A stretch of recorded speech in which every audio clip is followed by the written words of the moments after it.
Starting a brand new message series today, and I'm excited about this one. It's going to be I think it's going to be a fun series for us.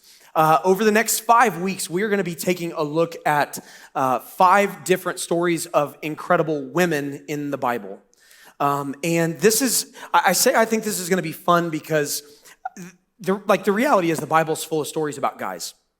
I mean, the majority of the Bible stories that are kind of famous are stories about men, and that's fine. It makes sense, frankly, in the context in which the Bible was written, because the Bible was written between 2 and 3,500 years ago, in a culture in which men dominated the culture in every way, and that was just expected. But the Bible is interesting in that, kind of in the midst of this culture where it's very male-dominated, there are some specific stories in the scriptures about women who did really significant, important, powerful things that God used in special ways to accomplish some really great things. And so coming off of the series that we've been in that we were in for basically like 10 weeks, I thought we'd kind of give a little bit of this narrative-driven approach another shot. And so if you're new to City North, it's typically, I like to preach kind of very practical, very kind of topical messages, I suppose.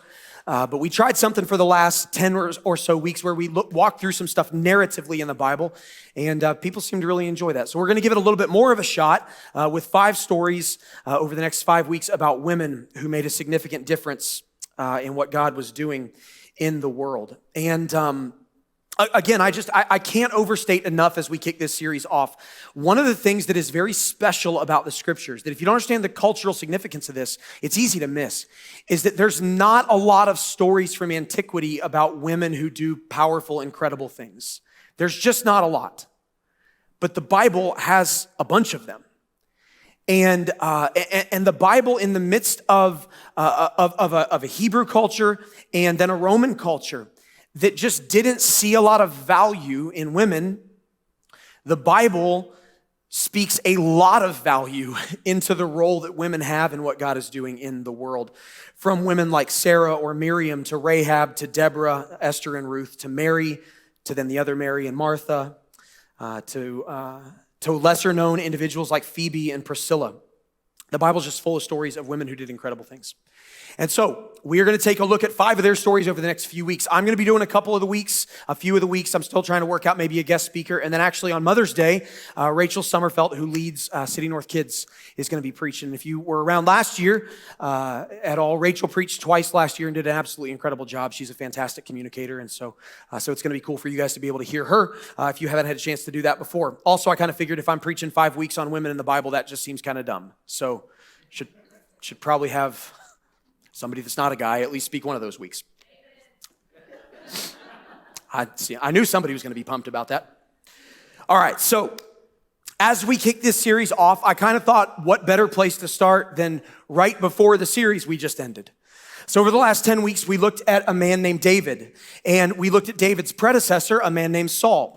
And if you were here through that series early on particularly, you may remember the name of a man who was critically involved in both of their stories, who was actually the guy that preceded both of them as the leader of the nation of Israel, but not as king, as a judge and a prophet. And it was that man who anointed both Saul and David to be the kings of Israel. He was a man named Samuel. And Samuel came to power in the nation of Israel in a bit of an abnormal way. It was through the immense faith of his mother, a woman named Hannah, that Samuel came from nowhere to become one of the foremost leaders in the nation of Israel, and the man that, again, eventually, on behalf of God, anointed both Saul, the first king in the nation of Israel, and then David, the greatest king in the nation of Israel. So Samuel is an important figure, but Samuel doesn't happen without Samuel's mother, Hannah. And we find the story of Hannah. It's very brief, but we find her story in 1 Samuel chapter 1 and 1 Samuel chapter 2. So we're going to pick up right at the beginning. We're actually going to read all of 1 Samuel chapter 1. I'm going to give a little bit of commentary throughout, but not a lot. Excuse me. I've been fighting off some stuff all week in case you can't tell, so glad I have a microphone today. It'd be a little bit more of a challenge without. So we're going to pick up in 1 Samuel chapter 1 at the very beginning, verse 1. There was a certain man from Ramathaim, a Zuphite from the hill country of Ephraim. And by the way, I always like to say this, when you start to read sections like this, if you're not real familiar with the Bible and you immediately get to these and you're like, I don't know how to say any of these names. If you're doing this on your own, just don't try to say them. That's perfectly acceptable. I just want to let you off the hook. Like, you don't have to know how to pronounce ancient Israelite names. That's fine. There is not an expectation that you know how to do that, okay? So there was a man from Ramathaim, I don't even know how to say that one, a Zuphite from the hill country of Ephraim, whose name was Elkanah, son of Jeroham. I don't know how to say that one either. The son of Elihu, the son of Tohu, the son of Zuph, an Ephraimite. Zuph, that's a good name. Should have named Mason Zuph Schultz. I like that. He had two wives. One was called Hannah, and the other Peninnah. Peninnah had children, but Hannah had none. So we're introduced to the family of Samuel right off the bat.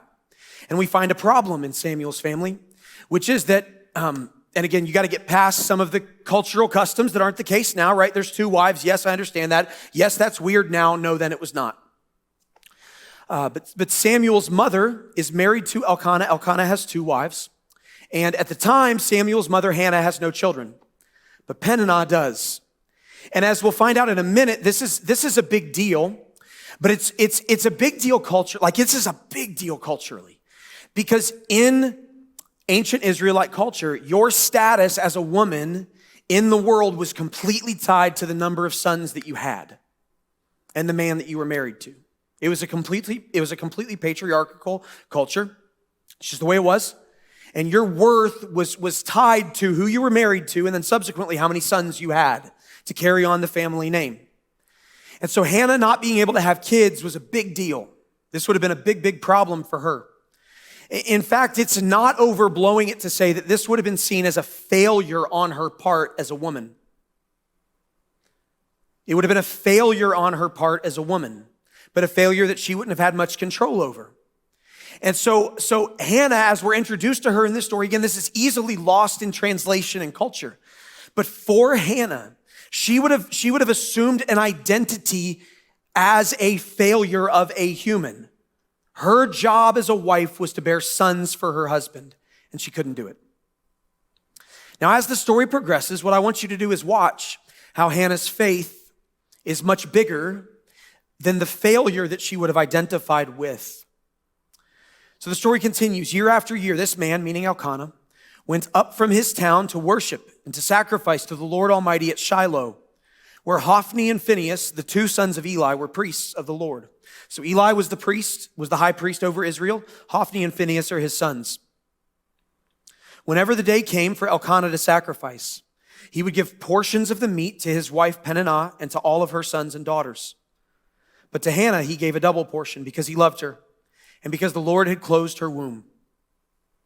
Because the Lord had closed Hannah's womb, her rival, now it doesn't spell it out here, but her rival is Peninnah. Her rival kept provoking her in order to irritate her. So you think your family's dysfunctional? Imagine having two moms, the one of whom just provokes the other one. Like you don't even need dad to do it. Other mom is just poking all the time. This went on year after year. Whenever Hannah went up to the house of the Lord, her rival, Peninnah, provoked her until she wept and she wouldn't eat. Her husband Elkanah then says to her, in typical dumb husband fashion, "Why are you weeping? Why don't you eat? Why are you downhearted? Don't I mean more to you than 10 sons? It's okay. Stop crying. I'm important too."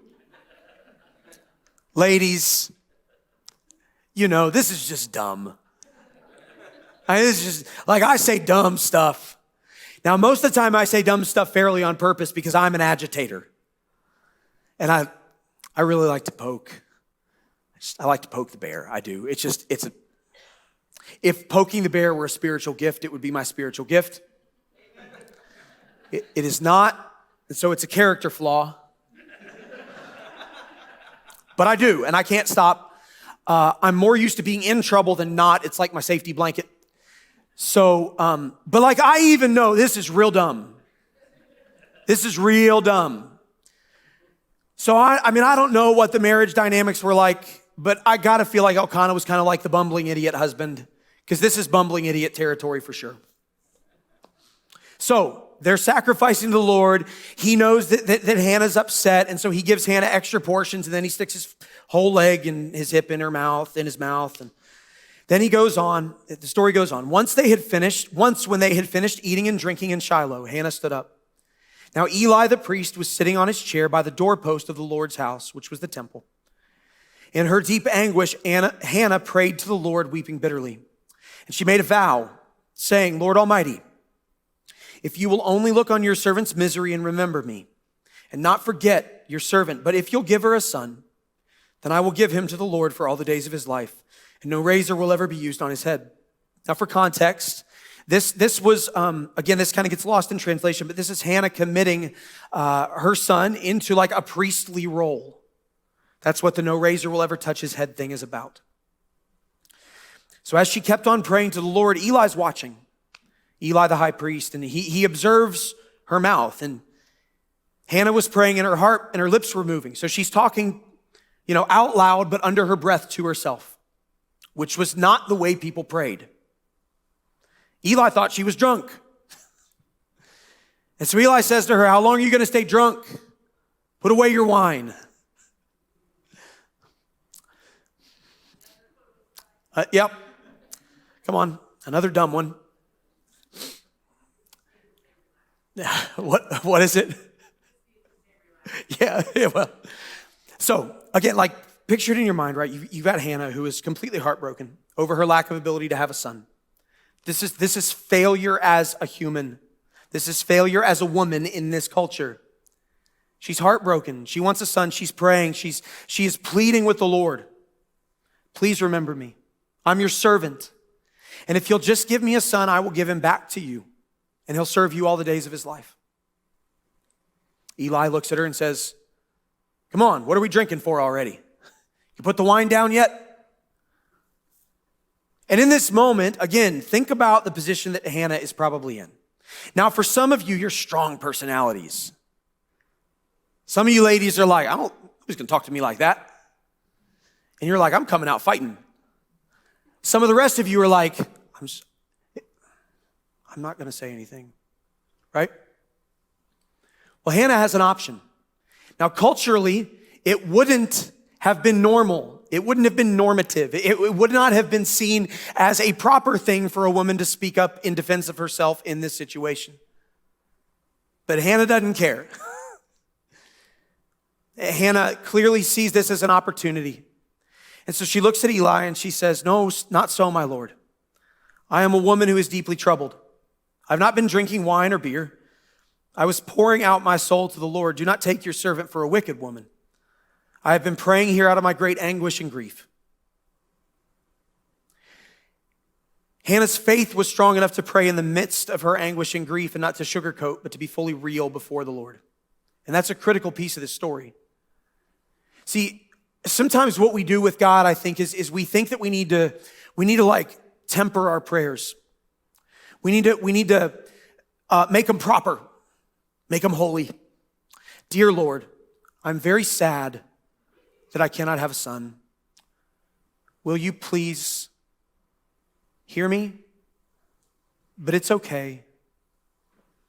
Thank you. Amen. Like Hannah bears it before it. I'm in anguish. I'm in grief. This is all I want. And I'm going to bargain with you. Now, bargaining with God is very dangerous. I don't recommend it unless you understand the stakes. But she bargains with God. If you will do this, if you will hear your servant, then I will do what doesn't make sense. I will give my son back to you. So Eli answers her. He says, go in peace. And may the God of Israel grant you what you've asked. He's moved by her faith to step up and to speak out and to say, I'm not drunk. I'm begging the Lord to give me what my soul longs for. And so she looks at him and she says, may your servant find favor in your eyes. And then she went on her way and she ate something. and her face was no longer downcast. There's a glimmer of hope. There's a glimmer of hope. The high priest has heard. And if the high priest has heard, then maybe that means God has heard. And if God has heard, then maybe, just maybe, God will give what I'm looking for. So early the next morning, they arose and they worshiped before the Lord, and then they went back to their home at Ramah. Elkanah made love to his wife Hannah, and the Lord remembered her. So, in the course of time, Hannah became pregnant and gave birth to a son. She named him Samuel, saying, because I asked the Lord for him. Samuel, literally translated, means the name of the Lord. She named him after God. Then when her husband Elkanah went up with all his family to offer the annual sacrifice to the Lord to fulfill his vow, Hannah didn't go. And she said to her husband, after the boy is weaned, I will take him and I will present him before the Lord, and he will always be there, and he will live there always. And Elkanah could have forced her to go, but he didn't. I imagine he knows that he liked to stick his leg in his mouth, so pick your battles. And he says, stay here until you've weaned him. Only may the Lord make good on his word. So she stayed at home. She nursed Samuel until she had weaned him. After he was weaned, she took the boy with her, young as he was, along with a 3-year-old bull, an ephah of flour and a skin of wine, and brought them to the house of the Lord at Shiloh. And when the bull had been sacrificed, they brought the boy to Eli. And she said to him, to Eli, pardon me, my Lord, as surely as you live, I am the woman who stood here beside you praying to the Lord. I prayed for this child, and the Lord has granted me what I asked of him. So now I give him to the Lord. For his whole life he will be given to the Lord. And he worshiped the Lord there. Now in a moment this becomes clear, but in this moment it may not be. When the scriptures say that she gave, or that she, when she says, so now I give him to the Lord, she was leaving him with Eli in the temple. This was not like a verbal commitment with no teeth behind it. She was about to leave her child, who would have been probably 2 to 3 years old at this point, with Eli, to be raised in the temple in what was then considered the house of the Lord, to become a priest, to literally give his life for the work of the Lord. This was not a small sacrifice. This was the largest sacrifice you could possibly imagine. This was Hannah's dream. This was all Hannah wanted. And now she's giving up what she wanted because of the faithfulness of the Lord. What's even more amazing to me is what happens next. Because in this moment, Hannah goes and she worships and she offers a prayer to God. And it's really cool because we actually have the prayer recorded that Hannah prayed that day. So that, what I just read, closes up First Samuel chapter 1. And as 1 Samuel chapter 2 begins, we find the prayer of Hannah. It says, then Hannah prayed and she said, my heart rejoices in the Lord. She's leaving her child, her toddler. My heart rejoices in the Lord. In the Lord, my horn is lifted high. A horn was seen as a vessel of blessing. My mouth boasts over my enemies. Peninnah, my husband's other wife. My heart boasts over her. For I delight in your deliverance.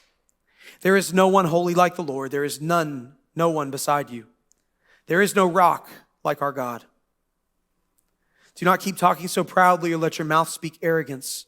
For the Lord is a God who knows, and by him deeds are weighed. If you remember back in our narrative through the life of David, so much of David's life was predicated on a humbleness, a humility of his heart. And here we see the same exact character in Hannah. She says, the bows of the warriors are broken, but those who stumbled are armed with strength. She's speaking of her own pain, her own wounds, her own struggles. Those who were full hire themselves out for food, but those who were hungry are hungry no more. She who was barren has borne 7 children, but she who has had many sons pines away. The Lord brings death, and he makes alive. He brings down to the grave, and he raises up. The Lord sends poverty and wealth. He humbles, and he exalts. He raises the poor from the dust and lifts the needy from the ash heap. He seats them with princes and has them inherit a throne of honor. For the foundations of the earth are the Lord's. On him he has set the world. He will guard the feet of his faithful servants, but the wicked will be silenced in the place of darkness. And then Hannah prays what I think is one of the most powerful lines in the Bible. She said, "It is not by strength that one prevails. Those who oppose the Lord will be broken. The Most High will thunder from heaven. The Lord will judge the ends of the earth, and he will give strength to his king and exalt the horn of his anointed." Then Elkanah went home to Ramah, but the boy ministered before the Lord under Eli the priest. And many, many, many years later, this boy, the son of a woman of deep, lasting faith, becomes the judge over all of Israel. And we think of a judge in a legal sense, and that was one of the roles that the judges played. But the judges in that day were the rulers over the nation of Israel.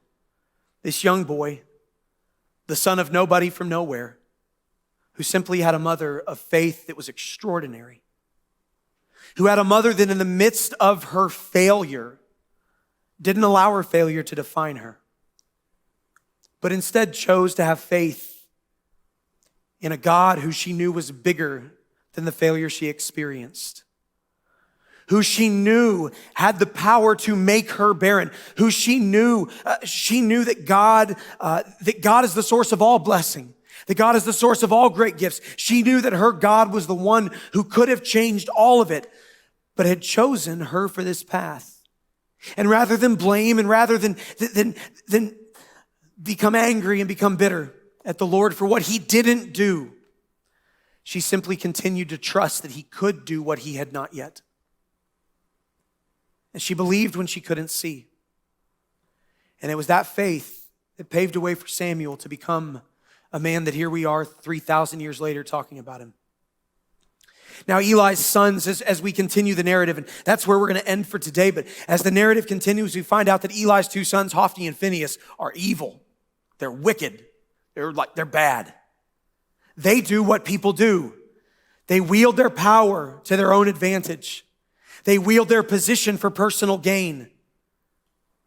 They take what influence they have, what authority they have, and they use it as a way to steal and to manipulate and control people who have no ability to say no. So what happens is Hophni and Phinehas, as people like Elkanah and Hannah and Peninnah, as they come to offer sacrifice, they steal from them. They say, "We want that, and we want that. You're going to give it to us, because otherwise God's going to be mad at you." And the people don't have an option. And so Eli, as he grows old, realizes, I can't make my sons the next judges because they're evil, they're wicked. But wouldn't you know it, Eli has a boy who was given to him as a gift before God named Samuel.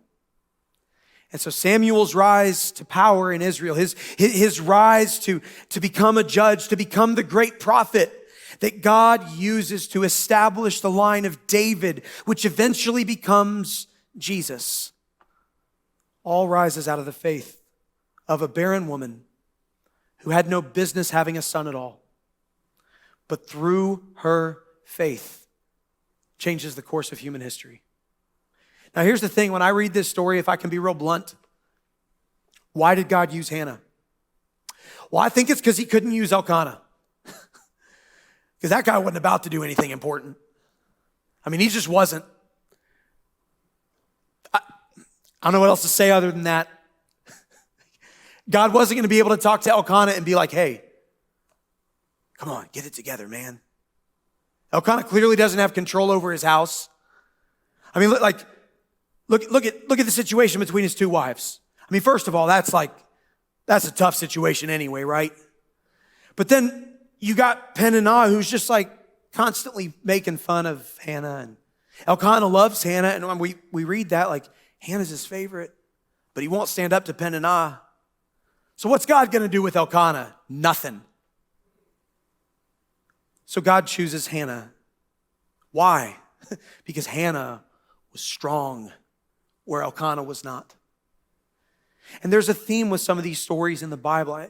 Again, we're in the midst of a very patriarchal culture, a very patriarchal society. I mean, people think that America today is patriarchal. I'm not going to say that it is not in some ways, but it is nothing like it was then. Nothing. And in the midst of it, God uses the strength of a woman who has faith that her husband does not to change the course of history. I think there's a few different reasons that Hannah is a truly remarkable woman. The first is that she shouldn't have been used by God. She was barren. She couldn't have children. She shouldn't have been able to be used by God, right? I mean, she was lacking the thing that God needed, and I'm air quoting that because look, at the end of the day, God doesn't need anything. She's lacking the one thing that God needed in order to bring about this priest, this prophet, this judge who he needed to rule the nation of Israel, who he needed to replace Hophni and Phinehas, who he needed to take the mantle from Eli. She was lacking that thing. She didn't have it. But this continues a pattern in the scriptures. This story continues a pattern in the scriptures that then is continued on beyond Hannah of God taking and using the people who do not have what it takes and using them to change the world. Why? Because then God gets to show off. I love in Hannah's prayer when she says, "The bows of warriors are broken, but those who stumbled are armed with strength." For those of us who have truly been broken in life, like truly, where you didn't have any hope at all, my guess is that line resonates with you in a very meaningful way. The bows of the warriors are broken, but those who stumble are armed with strength. Because when you stumble and when you fall and when you recognize I am in a pit that I cannot get out of and my only hope is Jesus Christ. My only hope is the God of Abraham, Isaac, and Jacob, Yahweh. The God who was and who is and who will be forever. The God who sits enthroned above all, who put the stars in the sky. My only hope is my Savior. You recognize that it's not your strength at all that gives you strength, but it's the strength of Him alone. And when you have access to that strength, there is nothing that will ever shake you. And Hannah got that. Why did God use Hannah? Because He shouldn't have been able to use Hannah. And He knew that by using her, He wasn't going to use Peninnah. She was apparently an arrogant jerk. So what would have happened if God would have chosen her? She would have taken the credit for herself. I realize I'm reading between the lines, but you know these people. Instead, God uses Hannah, the one who is broken, the one who is a failure, the one who has no hope, because now all of a sudden she has hope, but it's not because of her, it's because of Him. The only thing that was remarkable about Hannah was that she didn't quit when she was a failure. That's all God really needs. Another thing that I think is remarkable about Hannah is that she was willing to give back to God the greatest gift God gave her. Hannah recognized that what she was given was from God to begin with, and so it wasn't hers to hoard. And listen, I may step on some toes when I say this, but parents, your children aren't your children. They're not your kids. They are your kids. But at their core, they're not yours. They're His. Your job as a parent is not to raise kids to look like you. It's to raise kids to look like Jesus. And although you may not be dedicating your child at 2 or 3 years old to a priest, that'd be weird. You probably would lose your other kids if you did that.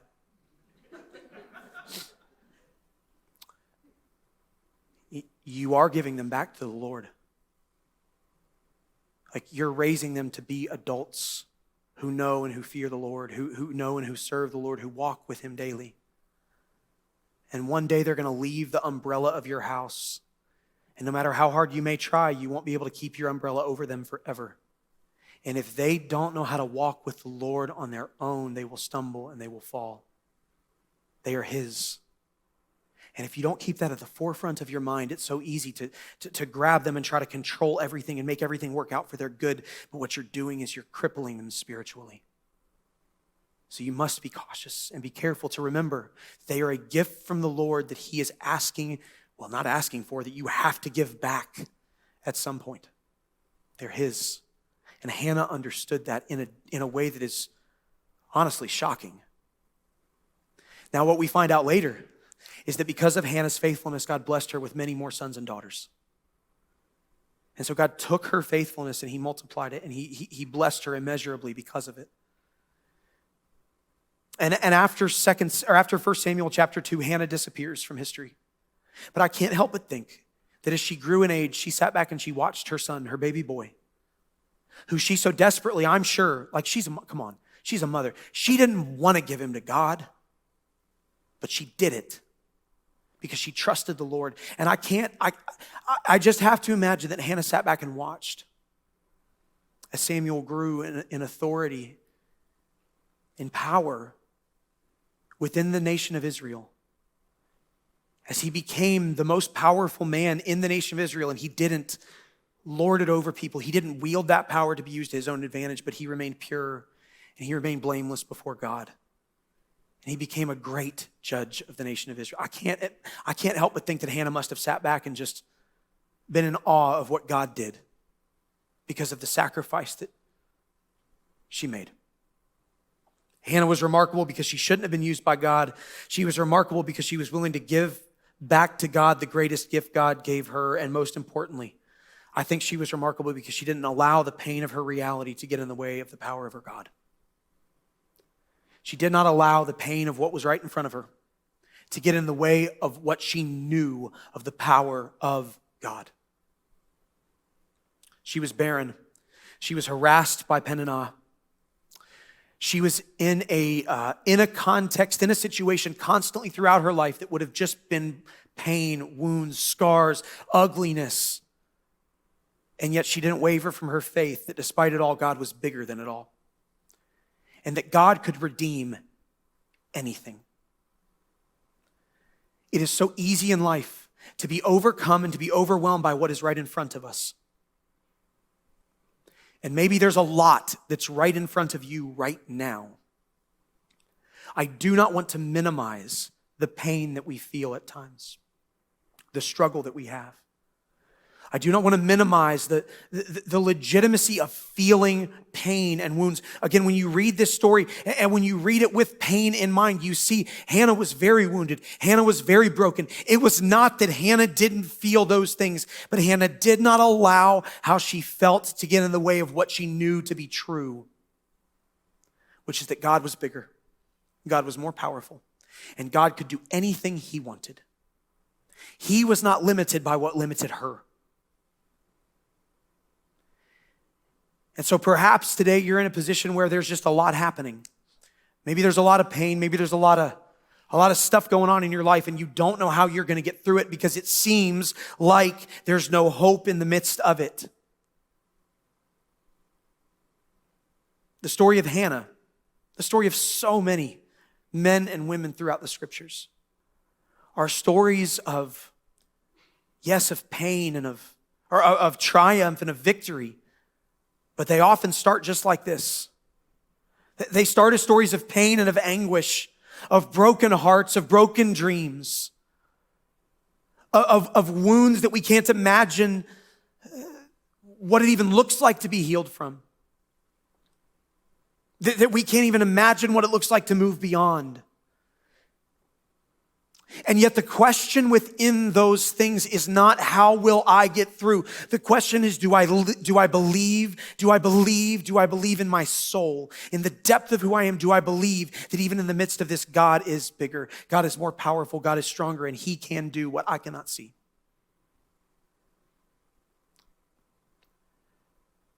Hannah was remarkable because she believed that. And when many other people throughout history have gotten lost in their pain and in their stuff, what we see in Hannah is that God does incredible things when our faith remains strong in him through our stuff. So if you feel hopeless, if you feel lost, if you feel like I just can't see a way through, that's okay. You don't have to see the way. Hannah didn't know what God was going to do. She just knew he could do something. That's all faith is. I don't have this in your notes, but in Hebrews chapter 11, the writer gives a beautiful definition of faith. Now, faith is being certain of what we hope for. Certain of what we hope for. Is being confident in what we do not see. It's certainty in our hope and confidence in what we cannot see. Hannah had certainty of her hope and she had confidence in what she couldn't see. She gave it all to the Lord. She didn't hold back. She didn't pretend she was fine when she wasn't. She went to God in her anguish and her grief and she begged. Now listen, I do want to make one thing very, very clear. God doesn't always answer like this. He doesn't always do what we want him to do. He did for Hannah. He did for Hannah. But he doesn't always do what we want. But he always does what we need. Always. Always. So, as we kick off this series again, I couldn't think of a better place to start than kind of where we began the last series. In fact, our last series we picked up in 1 Samuel chapter 8. So just a few chapters after this. And all of what we went through, all of what we talked about with David, with what a remarkable king he was, with how God used him, it all began with the faith of a woman who didn't have a husband who probably could have done it. And so God said, I'll use her. She's got what I need. It's a powerful and a beautiful story. It's a brief story, but it's incredible. And it's incredible not because of where Hannah started, but it's incredible because of how God used her in the midst of a whole bunch of circumstances that said he shouldn't have. So if you count yourself disqualified, if you count yourself not good enough, if you count yourself too wounded, too broken, too hurt, too whatever, the story of Hannah, along with many others, is a story that says differently. It says that God is not a God who uses those that are qualified, who uses those that are good enough, who uses those that are successful, but it's a story of a God who uses those who are broken and who are downtrodden, who are a mess, so that he can show his glory to the world around him. Let me pray for us this morning. Father, thank you for your goodness and your faithfulness. Thank you for your kindness. Father, most of all today, thank you for stories like the story of Hannah. Stories for the rest of us. Stories for those of us who do not look at our life and go, man, I'm awesome. But stories for those of us who look at our life and go, I don't even know how I ended up here. I don't know a way out. I don't know what to do, but I need some hope. And so, Father, I pray for every person in this room right now, for those of us who know what it is to walk that road and to come out on the other side, trusting and believing that you are good and that you are faithful and that you'll never fail. Father, I pray that you would continue to use us for your glory, for your honor, that you would continue to change the world as you lead us. Father, for those that are here and that are struggling to feel like they're good enough, for those that feel like their past disqualifies them, for those that feel like they have failed too many times, for those who do not know an identity apart from that of failure. Father, I pray in this moment that the truth of your word would replace the lies of the enemy. That you would replace the identity that he has whispered over us. That we are failures, that we are not good enough. That you'll replace those half-truths with the truth that, no, we aren't good enough. But it's precisely there that we find your grace and your strength and your mercy. That it's precisely there that as your word teaches us, you give strength we don't have. You give power we don't have. And that it's not up to us to be good enough, successful enough, strong enough. It's simply up to us to come to you in the midst of our brokenness and our pain and say, I need you because I can't do this on my own. So, Father, replace the lies of the enemy with the truth.